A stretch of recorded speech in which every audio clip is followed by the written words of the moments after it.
But right now, very pleased to welcome to the program the author of The Age of Reagan, among other books, Mr. Stephen Hayward. Stephen, thank you so much, sir, for coming on the program tonight. Well, hi, Cam. It's fun to be with you. It's great to have you here. I feel so privileged. I'm actually 671 pages into Volume 1 as we're talking here, and my producer, Cameron Gray, said, you've mentioned this book like 3 nights in a row. Why don't we just see if we can get Steve on the program? So again, thanks for coming on. And, I got to tell you, I started reading your book not even realizing consciously anyway that we were approaching the centennial of the birth of Ronald Reagan. And so as I'm reading your book and I'm watching all of the media coverage, I'm getting a real kick out of your descriptions of how the press treated Ronald Reagan both in 64, in 66 when he ran for governor, in 76, and then in 1980, compared to what we're hearing now. I'm sorry to laugh, but it is pretty funny to listen to all these liberals falling all over themselves to do. Well, they're conflicted because they either want to say, "Oh, he really was a moderate and a pragmatist," which means a closet liberal, and they're using that as a way to attack conservatives today and say things like, even Ronald Reagan wouldn't propose severe budget cuts like Paul Ryan or something like that. Oh, I'll give you a perfect example of this, actually. Eugene Robinson in the Washington Post Yes, I saw had a that, column today in which he said Ronald Reagan wouldn't even be a Republican today. He says, as we mark the centennial of Ronald Reagan's birth, one of the major political parties has become imbued with the Gipper's political philosophy and governing style. I mean, the Democrats. He's saying Reagan would be a Democrat. Yeah, the funny thing is I'm going to actually write a piece, I think, for National Review Online debunking the Robinson column, and a few others like it. But look, Reagan occasionally compromised because he was a practical man. He never raised the taxes liberals most wanted raised. They were pounding the table to raise taxes on the rich, and Reagan never even discussed the matter with them. He raised excise taxes and cut some business deductions and nibbled around the edges. Mm-hmm. But above all, remember, Reagan used to say over and over again that we don't have a budget deficit because you're not taxed enough. We have a budget deficit because government spends too much. I don't know a single Democrat who will say that. Not one. Yeah. They can keep trying, but they forget some things. Well, you're right. And, one of the things that I've noticed as I've been reading your book is a lot of where we are today really is the result of Ronald Reagan. I mean, when I'm reading what happened in the 60s and in the 70s, and I have to tell you, it's a really weird experience to all of a sudden realize I don't know a lot about the first decade in which I lived. Some of what was being talked about and what was being proposed back then, Stephen, sounds completely foreign to us today. You when you hear what Nixon was proposing, for instance. To imagine a Republican today coming out with Nixon-style domestic spending plans, and even Nixon's foreign policy in a lot of regards, it would be very, very foreign, I think, to most conservatives, most Republicans. Well, yeah, that's a strange thing. Spending grew faster under Nixon than it did under Johnson, amazingly enough. Some of that's inflation, but some of it was Nixon had no stomach for a fight on domestic policy. I mean, he really was a domestic policy liberal for the most part. And that's another contrast. I mean, Reagan would have been more successful controlling spending if he'd gotten certain moderate and liberal Republicans to uphold his budget vetoes. I mean, he lost a lot of vetoes of big spending bills because Republicans didn't back him up. So some of this is, people always talk like the president is an emperor who can do anything he wants. Mm-hmm. Well, you have to have Capitol Hill cooperating with you. Reagan had some, but oftentimes he didn't. Well, yeah, and again, that's another big difference. I mean, we heard, starting with the Bush administration, the left complaining about the imperial presidency, but as you point out, in the wake of Watergate in the 70s, Congress reeled in a lot of presidential power. Oh, they sure did. One of the things that happened in the aftermath of Watergate was the Congressional Budget Act of 1974.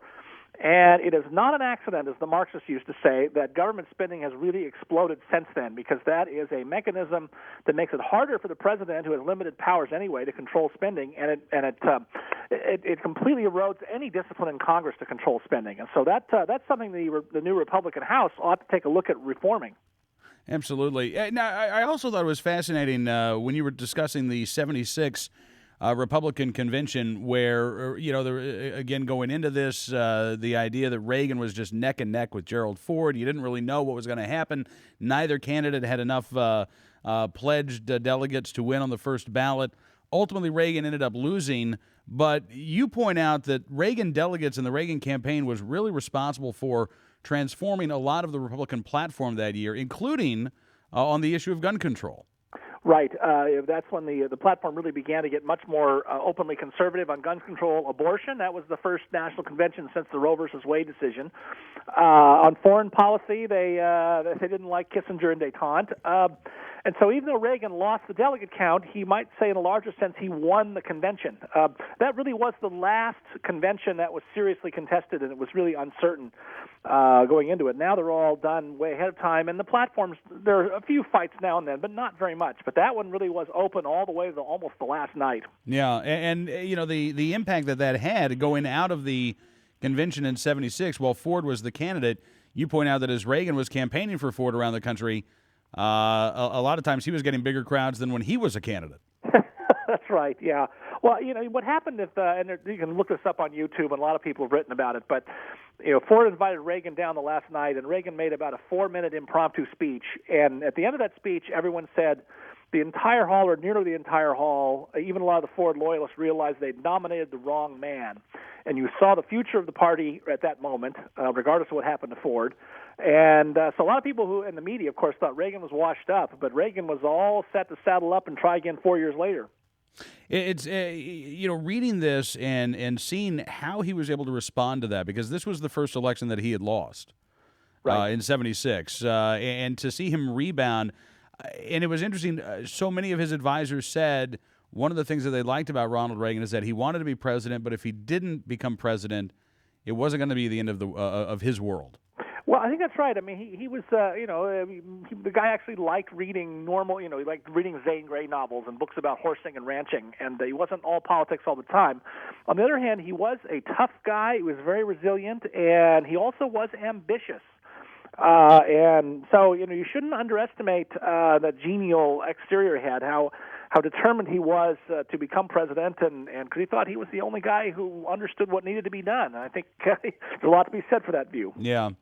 You know, as I read your book, Stephen, one of the things that I really enjoy about it is not just a biography of Ronald Reagan, but it is a compelling history from 1964 up through 1980, Volume 1, anyway.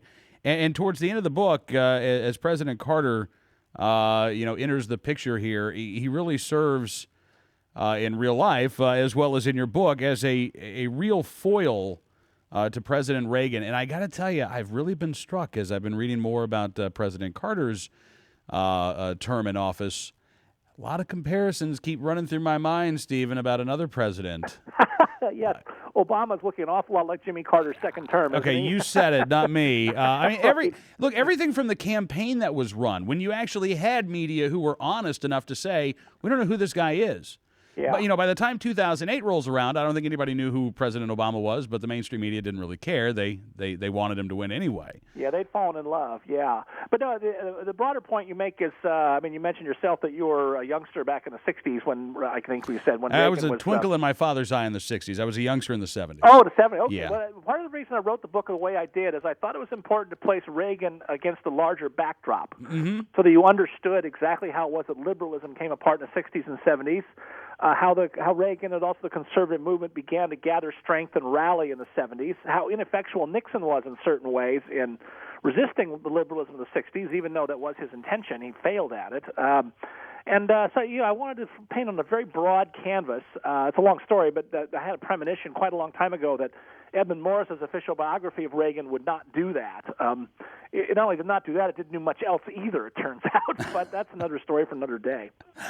So when you look at the Carter presidency compared to right now 2 years of the Obama presidency, I mean, how many comparisons? How apt a comparison do you think it is? Well, essentially at their core, both Obama and Carter were a certain kind of liberal, sort of internationalist, afflicted with, American guilt. I used to say that there's nothing worse than a Southern liberal, right? They carry all that goofy baggage that a lot of them have, and he had the worst of it. There is one difference. I think Obama has learned slowly, but you've seen in the last couple of months, quite obviously, I think he's been going to great lengths to not emulate Carter's pessimism. I mean, Carter's biggest problem was he ran for president saying he wanted to give us a government as good as the people. That was his slogan. Then 3 years into his presidency, he gives a speech where he says the people are no good. And that was his way of explaining his own failures. Obama at least is smarter than that, even if he may have other problems. Yeah, I agree to a large degree, but I can't help but, for instance, in the current situation going on in Egypt right now, to describe American foreign policy towards Egypt as incoherent is kind of a compliment to the current administration. Right. Well, it may be better than than an openly bad policy, but yeah, it's not very good. There are a lot of echoes here with the fall of Iran, where the Carter administration completely fumbled it and gave mixed signals, and suddenly we're giving mixed signals to Egypt. Do we want him to go? Do we want him to stay? Well, who do we want to replace him? It's what do we want the military to do? We made all those same mistakes with Iran 30 some years ago, and that didn't work out very well. And they look like the gang that can't shoot straight. Yeah, and you compare that to a statement by Ronald Reagan, and I'm paraphrasing here, but early on in your book you quote him, I think, giving a speech in 1968 where he talks about the inability to make hard decisions that just make those hard decisions harder to make, and that was sort of the foreign policy that the United States had in the late 1960s, and you kind of get that same sense here. Nobody's saying that there's a spectacular, wonderful choice to be made. But Reagan was really good at knowing when a choice ultimately had to be made, even if there were no great decisions on the table. Yeah, well, he had a great sense of timing. But, that comment in 68 that you mentioned, that was mostly about Vietnam. Mm-hmm. I mean, he never used the slogan, but I think he agreed with it, either win or get out. And those are both pretty simple propositions, and instead we made a mess of it. With all kinds of complexity. And in the 80s, what you saw was Reagan would back our allies, people who were with us against the Soviet Union, even when they were somewhat unsavory. But we also know he worked behind the scenes to make sure that a viable opposition, genuinely democratic opposition existed. So you had in the case of the Philippines, when Marcos had overstayed his tenure, Reagan was quite decisive in pushing him out after backing him up. But there we had genuine, strong democratic leadership to take Marcos's place. It's not clear we have that in Egypt, and that's the problem.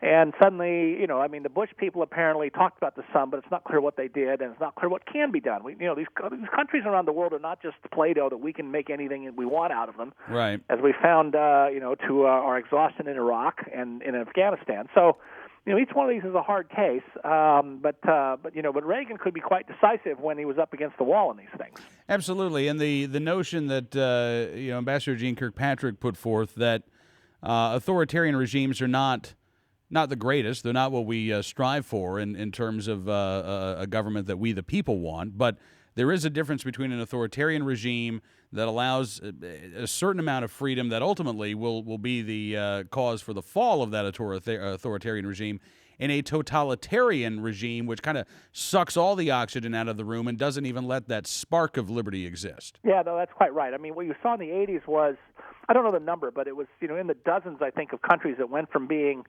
authoritarian dictatorships into genuine multi-party democracies. Most of Latin America made that transformation in the 1980s, interestingly enough.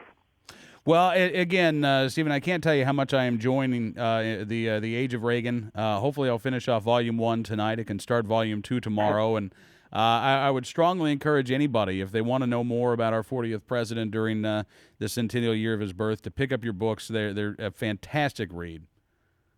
Well, thanks, Cam. It was fun to do. Look forward to doing this again soon, Stephen. Thank you for your time tonight. Sure thing.